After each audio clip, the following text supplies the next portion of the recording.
உங்களுக்கான ஒரு கடன் சூழ்நிலையில இருந்தோ இல்லை ஒரு மோசமான ரிலேஷன்ஷிப்பில் இருந்தோ வெளியே வரணும்னு நினைக்கிறீங்க.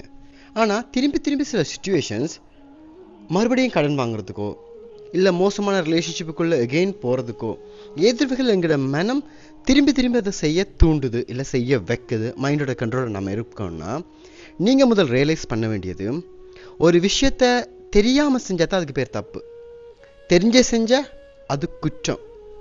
இப்போ தெரியாமல் செய்கிற தப்பு செய்கிறவங்கள கூட நம்ம என்ன பண்ணிடலாம், திருத்திடலாம். பட் குற்றம் செய்கிறவங்கள திருத்த முடியாது. அப்போ நீங்கள் உங்களோட மனசுக்கு சொல்லிக்கொள்ளணும், இது எனக்கு தெரியுது, இது நான் என்ன தப்பான வழியில் இழுத்துட்டு போகுது, இது எனக்கு நல்லதுக்கானது கிடையாதுன்றத ஒரு விழிப்புணர்வோடு நீங்கள் தெரிஞ்சு கொள்ளும் போது அந்த சூழ்நிலைகள் உங்களை மறுபடியும் அந்த பிரச்சனைகளுக்குள்ளே இழுத்துட்டு போகாது. ஒரு விஷயம் உங்களுக்கு பிடிக்கலை, உங்கள் லைஃப்பில் இது வேணாம்னா அது என்ன ரீசன் சொல்லியும் அக்செப்ட் பண்ணுன்ற மனநிலையை விட்டு வெளியே வந்தீங்கனாலே இந்த மாதிரி பிரச்சனைகள்லேருந்து நீங்கள் வெளியே வந்துடலாம்.